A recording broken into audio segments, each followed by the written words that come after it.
this storm, especially in Grand Isle, Lafitte, Lower Lafitte, Barataria, and Crown Point, and have left. There's been a steady stream of people leaving. But this remains my biggest concern of this storm, is that the people, especially in our outlying areas, in our lower lying areas outside of the levee protection system, that are staying. And I'm hearing about, couple dozen on Grand Isle, some in Lafitte. I want to reiterate, the storm surge that we are expecting is unsurvivable. It is an unsurvivable storm surge that we are expecting, and this storm is not supposed to pass through quickly. So now you have time to get out, especially in those areas where there's a mandatory evacuation. We need you to leave immediately. Public work crews have been out picking up debris, clearing catch basins, securing construction sites as we close in on the final hours of this storm. Obviously, we're facing a very, very difficult situation. So for those of you within the hurricane protection system as well, the evacuation window is closing upon us quickly. So if you are on the fence, you need to leave now.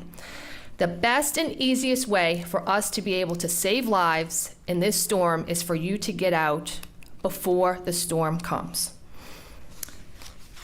So remember, most of the deaths from these storms come from water, which is storm surge, flash flooding, but also the secondary effects, and especially in Louisiana this past year, we have lost lives from the secondary effects from the storm. The improper use of generators, down power lines that were live after the storm, driving in all the other dangers if you drive in flooded streets next to canals, the fallen trees. And remember, the roads will not be cleared. They might be filled with water. They might be blocked by trees. First responders are going to get to you as quickly as possible, but the roadways may be blocked. But again, as I've said, in Louisiana, we have had deaths post-storm this past year. Fallen trees, generator deaths, and post-storm electrocutions, okay? So the secondary effects are just as dangerous for the storm. So remember to watch this frequently. This is a powerful storm, and a shift 20 miles east or west can mean a huge difference in the effects that we see and the devastating impacts that we feel. So for those of you who have decided to shelter in place, you need to be where you are for the duration of this storm in the next few hours, and you need to stay there. And remember, as conditions deteriorate, public assistance will be unavailable to you until the storm passes through. We have an excellent first responder community, but they will not be able to respond to you after the winds get very high. And always a reminder that we have COVID in our community, and you need to be safe. The medical hospitals, they're already filled more than usual, so we want to not bring them any additional work with anything that's unnecessary. Our fire services are prepared with their boats. We have 17 boats stationed on both sides, the East Bank and the West Bank, for search and rescue. Their motors have been checked. They're stocked with all of their safety equipment. Our fire stations are stocked with functional generators and saws and many other items needed to do a successful search and rescue. We are here at our Emergency Operations Center in Gretna. We are fully activating at 7 p.m., and we're going to remain active throughout the duration of this storm. And we're very grateful that the National Guard already has 200 troops assigned to Jefferson Parish, and they are already positioned pre-storm here in our parish to work with our police officers and to work with our firefighters and to be part of our first responder community. I know we have several nursing homes that have already evacuated some of their residents, several assisted living facilities that have already evacuated their residents, and the remainder are going to shelter in place. As a reminder today, our transit buses will stop very, very soon at 6 p.m. Our transit buses will stop. Also, as a reminder, our offices are closed on Monday. Schools are closed on Monday. There's going to be no garbage service on Monday. Today was garbage pickup day. So I haven't, in the neighborhoods, if there's still garbage cans out from today's pickup, make sure you secure those in your neighborhood, okay? Remember to call 911 for any kind of emergency. The number here at the Emergency Operations Center I want to give you as well, 504-349-5360. We have many agencies, all of our departments with personnel stationed here able to communicate for any of the needs our community has. And again, be mindful that There will be times that response may not be possible due to weather conditions. So if you're staying through the storm, you need to stay put. Do not venture out after the storm passes. Let's not be nosy. Let's not go sightseeing. Let's help our first responder community have full reign of the streets so they can make it safe, so they can engage in what they need to do post-storm. They do not need any additional cars on the street. And the sheriff's going to talk more about that. But we need to be partners with our first responder community and do our part. Okay, so with that, I am going to invite up our Sheriff of Jefferson Parish, Sheriff Joseph Lapinto.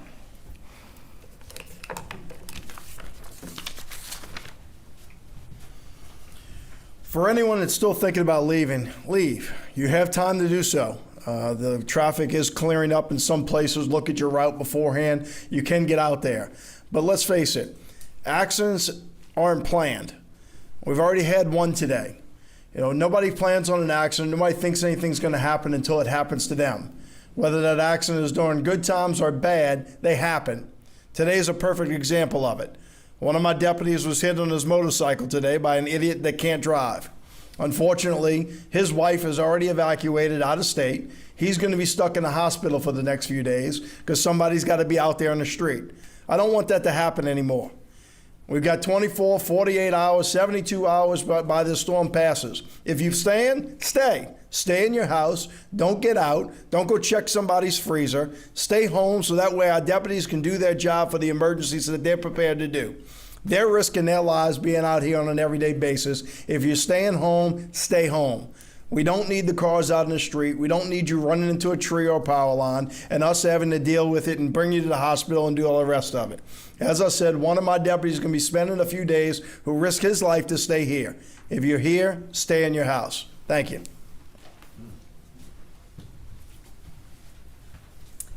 Thank you, Sheriff. The next speaker is Joe Valiente, Director of our Emergency Management Services. Thank you, Madam President, and good afternoon, everyone. So I just want to circle back on a couple of things that the parish president touched on.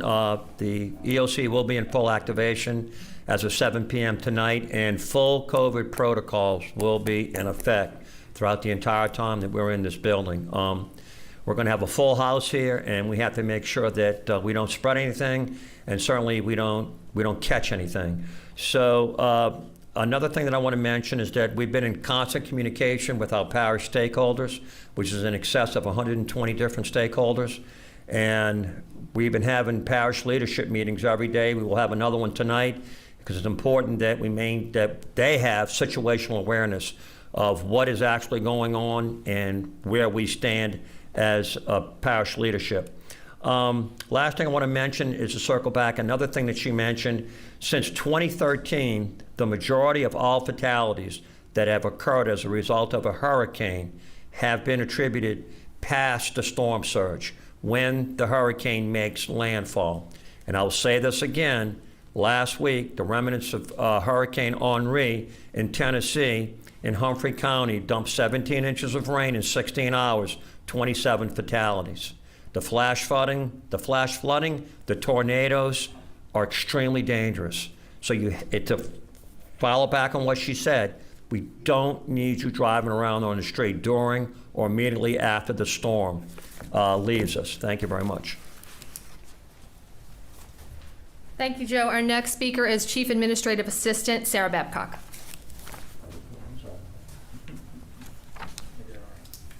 Good evening. As you've heard everyone mention here, the window for evacuating is narrowing. At this point in time, if you have medical concerns, if you are not able to live in your home without power for a number of days or even weeks after the storm, it is time to evacuate now. You need to take the storm seriously. As the parish president mentioned, we've had 4 nursing homes and 4 assisted living facilities evacuate over the last 2 days. All other facilities are prepared to shelter in place, as well as our hospitals. They will have extra staff on site, and they are ready, but they are full of patients at this point in time. All dialysis facilities have now closed and will reopen as soon as possible after the storm. It is extremely important for us to stay out of the hospitals as much as possible. We need to save 911 and our emergency rooms for people experiencing life-threatening emergencies. We have staged oxygen tanks for distribution after the storm. It is important to note that oxygen will not be available tonight. It will not be available tomorrow. It will only be open after the storm once things are starting to clear up. I am going to list these sites now so that if you lose power, you will have this information already. But please do not go there tonight or tomorrow. These sites are Fire Station 20 at 4110 Hudson Street in Metairie and Fire Station 81 at 808 MacArthur Avenue in Harvey. If you have oxygen tanks that are empty at home, please bring those to the fire station and you will get a full one at that time.